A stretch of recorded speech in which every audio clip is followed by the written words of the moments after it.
The message arrived at 2:47 a.m. Maya noticed it the way you notice a crack in a ceiling.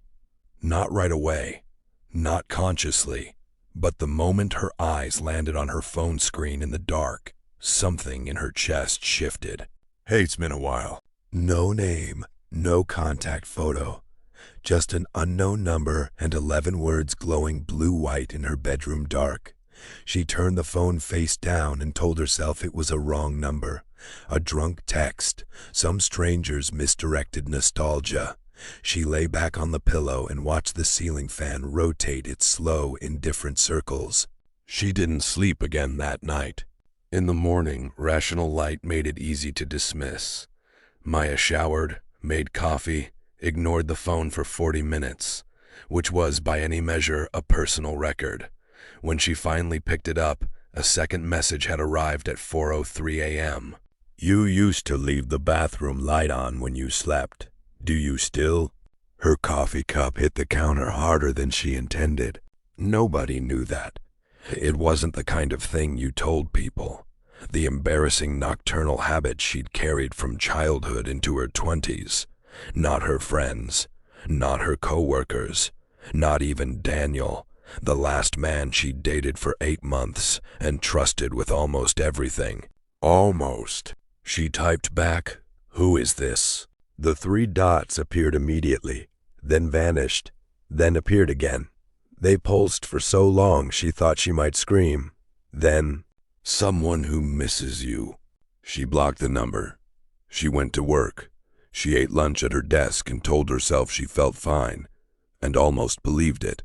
The flowers were on her doorstep when she got home. No card, no ribbon, just a bundle of dried lavender, her favorite, the specific variety she grew in the window box she'd had in her old apartment, the apartment she'd left 3 years ago on the other side of the city. She hadn't told anyone her new address except her mother and the DMV. Maya stood in the hallway for a long time, holding the lavender, breathing its dusty sweet smell, trying to construct a logical sequence of events that explained all of this, and arrived somewhere safe. She couldn't. Inside, she checked every lock. She drew every curtain. She sat on the kitchen floor with her back against the cabinet under the sink, and Googled what to do if someone is stalking you, and read 3 different articles without absorbing any of it. Her phone buzzed.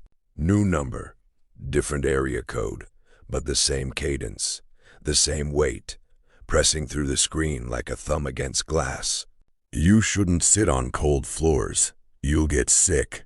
Maya stood up so fast her vision went white at the edges. She crossed to the window, yanked the curtain aside. The street below was empty. A street lamp buzzed yellow. A plastic bag drifted past a parked car and then was gone. Nothing. No one.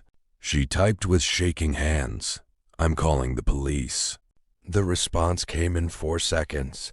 "They won't find anything. I'm very careful. I always have been."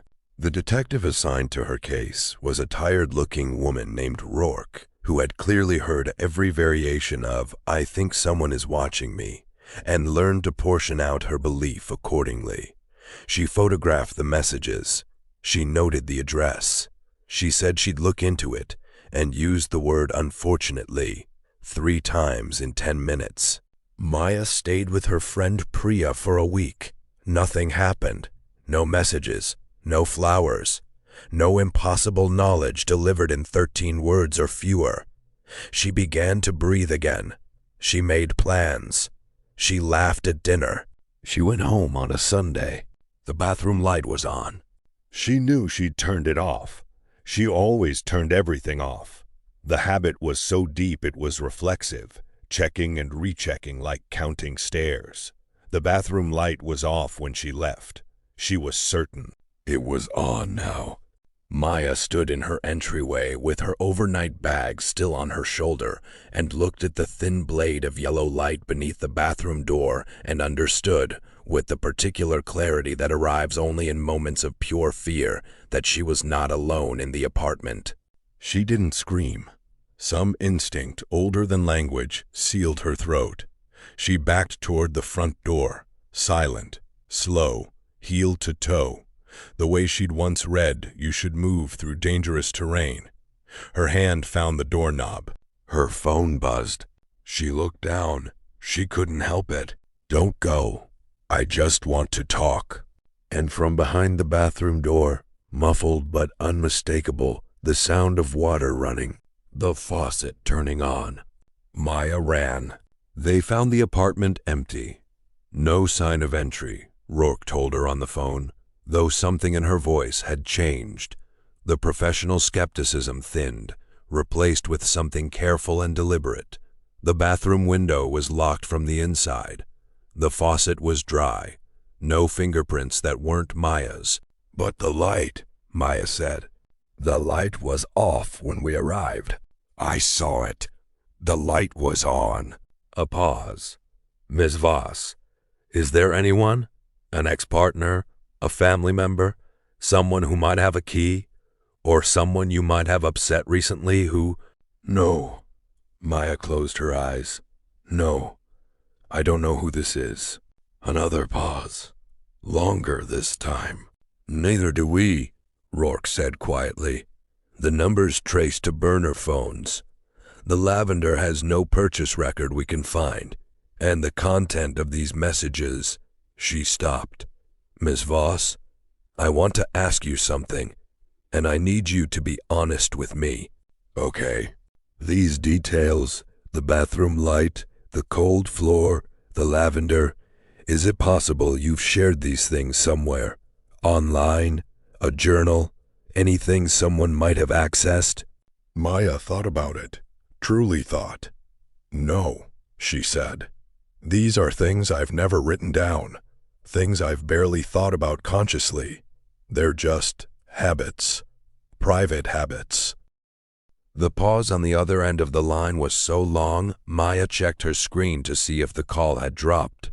"Ms. Voss," Rourke finally said, "we pulled records on your previous address, the one you had 3 years ago." "Yes." "The tenant before you. He lived there for 6 years. Another stop. A breath. He passed away 14 months ago. Natural causes. But his family told us he was known to become attached to places, to people in those places. He left journals." A pause. "Detailed ones." The word arrived slowly, like cold water filling a room from the floor up. "How detailed?" Maya said. It wasn't really a question. "The bathroom light, the lavender on the windowsill, the way you'd sit on the kitchen floor." Maya couldn't speak. "Ms. Voss, this man died before you moved in, before you ever lived at that address." Rourke's voice was very quiet now, very careful. "We don't know how to explain what's been happening. We don't know what we're dealing with." Maya stood outside a hotel she'd checked into under a fake name, watching headlights swim past on the wet street. Her phone buzzed. "New number, new area code. You look cold. You should go inside." She looked up. The street was empty in every direction. The message sent itself to read before she could touch the screen. And somewhere, very close, close enough to feel, something that had been watching her for a very long time smiled. The light in her hotel bathroom flickered once, then settled on